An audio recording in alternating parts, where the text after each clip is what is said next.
Let's get sweaty. Hey guys, welcome to another Shenmue Dojo video.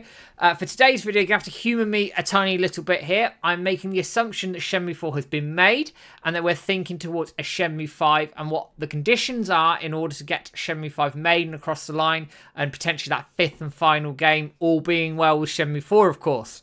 So I'm going to break it down to sort of a couple of really key important factors, and then there's some other smaller ones I want to sort of bring into the discussion as well. And if you've got any thoughts around anything I've missed, etc., do drop us a comment below, and I'll pick some up as we go. So the sort of two factors I'm going to hone in on, obviously the game reception of Shenmue 4 and why that's important, and then probably the most important factor is the sales themselves. That's drastically important, I think, with any game, any sequel, anything from a business point of view. It needs to make sense. It needs to make money at the end of the day. And then I've got some other factors I'm going to talk about as well. So let's drop in here and talk about the game reception in public of Shenmue 4. Now, Shenmue 3, I liked the game. Most of the community liked the game. But it averaged around a 7 out of 10 in its reviews across Metacritic and other places as well. I think Metacritic was around a 68, 69, if my memory serves me correctly. So, with all due respect, a 7 out of 10 game to me and to most gamers of my age is a reasonably good game. It's got some issues, it's got some flaws, yes, but it's still a perfectly enjoyable experience. Unfortunately, in modern gaming, and it's just the way of the world, I guess, that 7 out of 10 to modern gamers is like throwing your toys out the pram, and it's apparently terrible. Now, we all, gamers of our age will know that that's not the case, but unfortunately, that's the world we're living in now, and that's also where I think mainline gaming media has gone. That anything below an 8 out of 10 just doesn't cut it. And that's probably wrong, because a 7 out of 10 game like Sonic Frontiers last year, which I played a lot. This is 2022, by the way, I played this. It was one of my favourite games of the year, an average of 7 out of 10. So there's plenty of joy to be had out of 7 out of 10 games. I'll get off that soapbox entirely now. But Shenmue 4 itself, given the sort of the divisive nature of some aspects of Shenmue 3, and sort of the mixed reception in terms of it being a 7 out of 10 game, Shenmue 4 cannot afford to be a 7 out of 10 game. It needs to be an absolute minimum 8 out of 10. If it's not, we've got a problem, and I think you're then sort of feeding into the is Shenmue good, is Shenmue not good argument, which has been going around for years and years and years, and we don't want to sort of contribute to that. It's just going to damage things as we go forward. On top of that, we need to look at potentially the reception from streamers or popular YouTubers. Now, it pains me to say it as somebody who is recording a video right now for YouTube, but it carries a lot of weight these days, streamers, YouTubers, etc. And people follow them, and people look to them to purchase their next games or whatever. Now, that's not for me, but a lot of people do. So we're going to need, within Shenmue 4, find sympathetic streamers like Brutal Moose, Maximilian Dude, who will promote the game and show it off in its best possible way, if possible. And then hopefully you can generate the sales, which I'll come on to in a minute, that Shenmue 4 is successful enough to justify a Shenmue 5.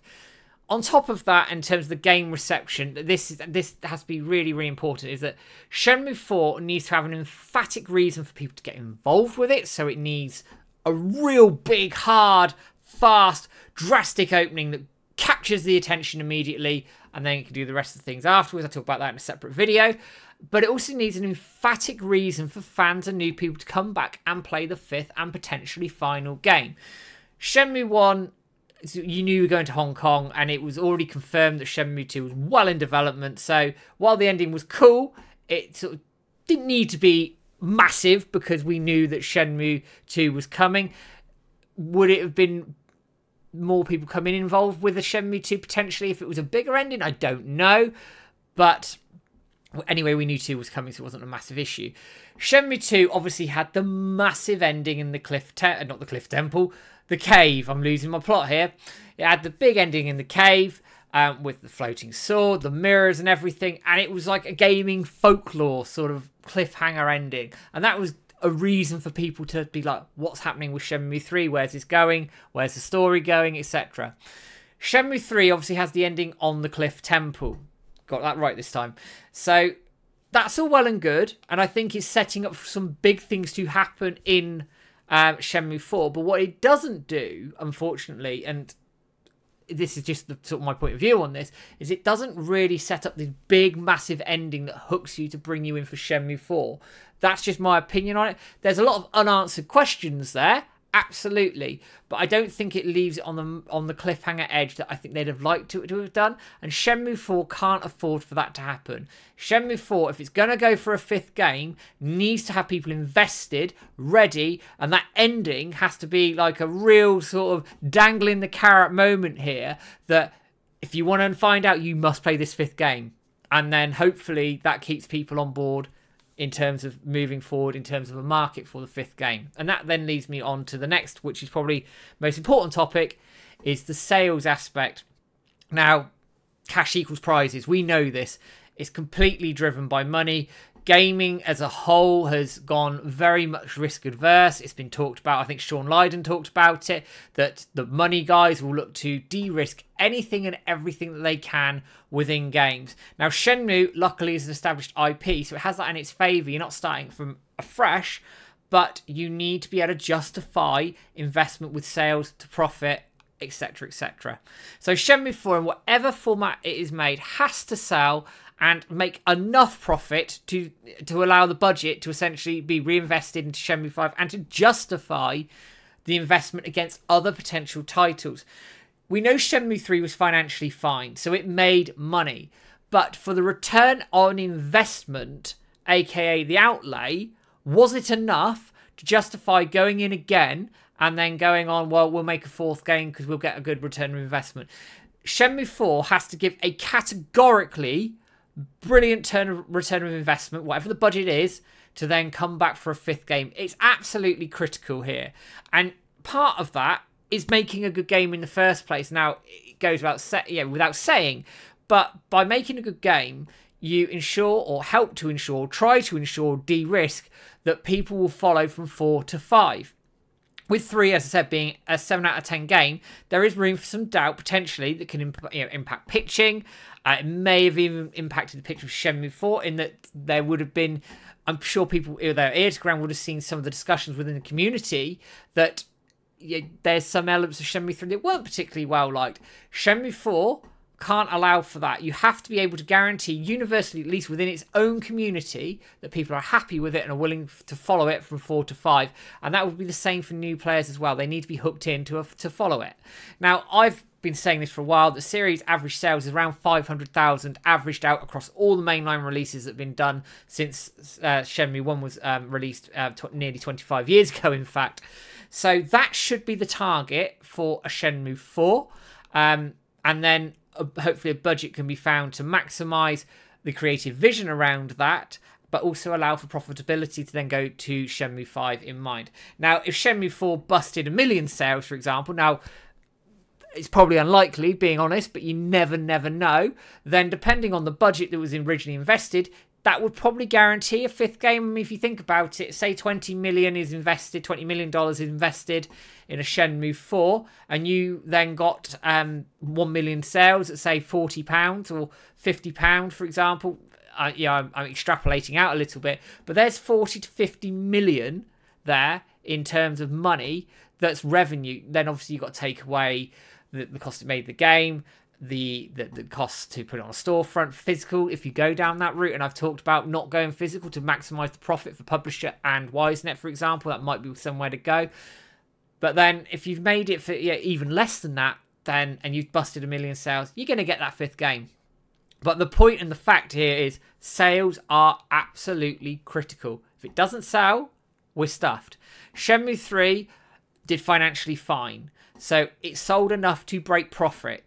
It's whether that profit justifies enough of a return on the original investment. That's the key with Shenmue 4 and also Shenmue 5. Can they justify the return of investment to make that game, or games as it likes? Coming away from that for a minute, some sort of other factors are in my head when I was planning this video out.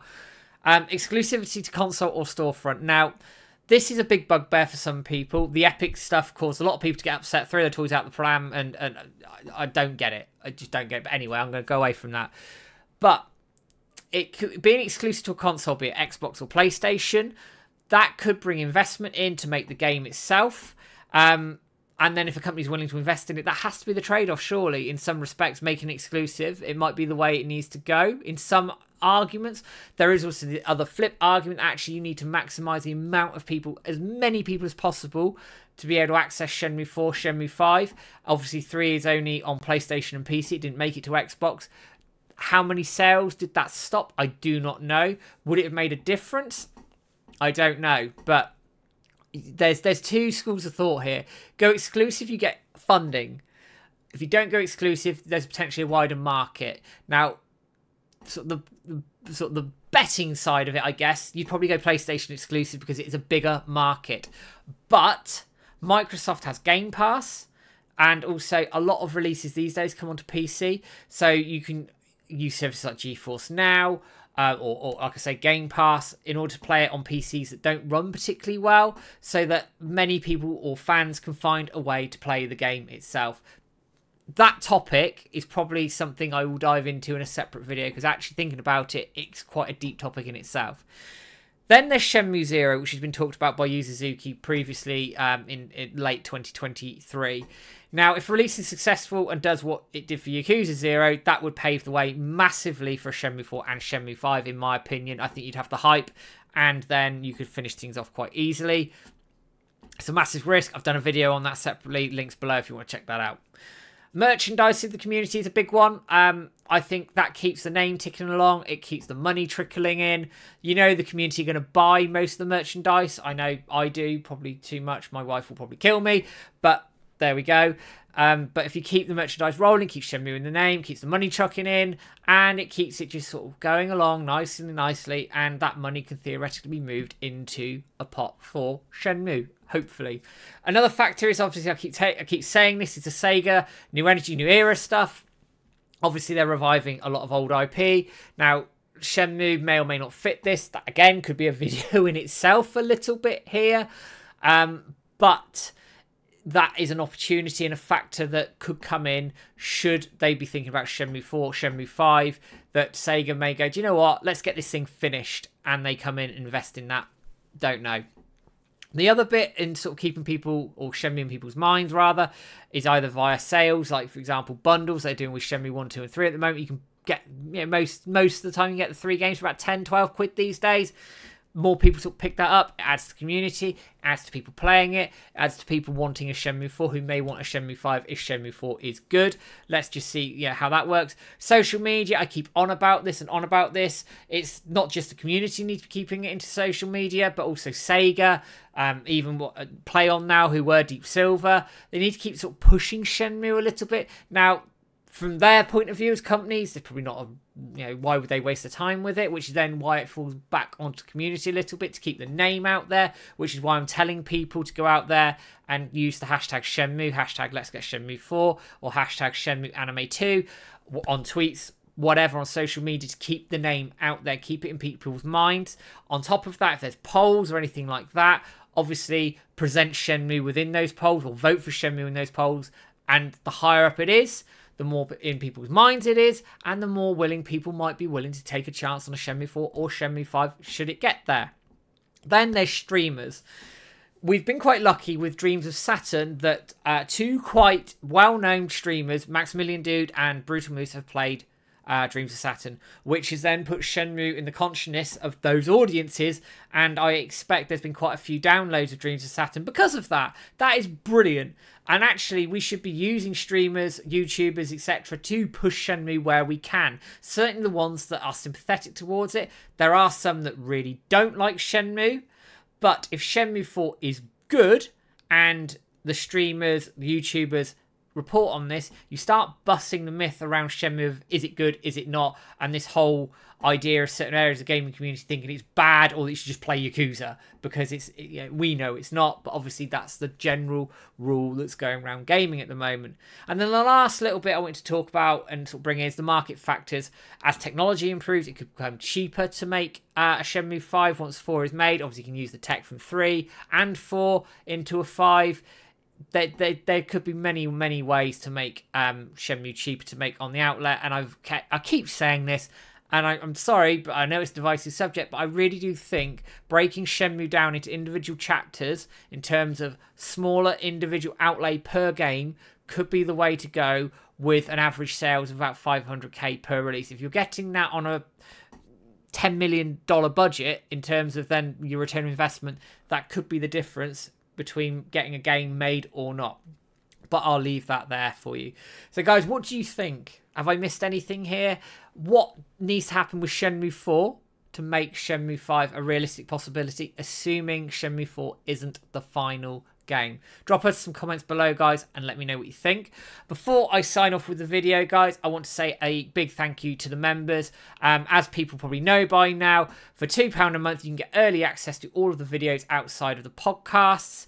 They get uploaded quite frequently, normally in batches as well, so it gives you a bit of viewing to go across before you hit our streams, etc. That said, there's nothing kept behind a paywall. If you don't want to become a member, it's absolutely fine, and you'll get things on the scheduled release dates. All the costs that we get, or money that we get, goes towards the running of the website, giveaways, as James and I fund it out of our own pockets. But guys, for the 16 of you that have signed up to memberships, thank you very, very much. I'll give you guys a shout out right now. So newest member, Guppy Coy, welcome and thank you. Bruce Wayne 937, Survival Spears, Peter Hoffland, Sean Dunn, Wandering Through Shenmue, Phantom Riverstone, Nova, Bruce Wayne 911, Mike Franz, Manny Figueroa, Master Mo, Nick Hughes, Sean Hastings, Clunky Mage, and William Lovering. Thank you for signing up for the memberships and helping us run our page and content, and all the rest of it is very much appreciated. Guys, thank you for sticking with me. It's turned into another fairly long video actually, which I didn't anticipate, but it is what it is. Thank you for sticking with me, and I'll be back with a video in the not too distant future. But for now, guys, have a good one, take care, and all the best.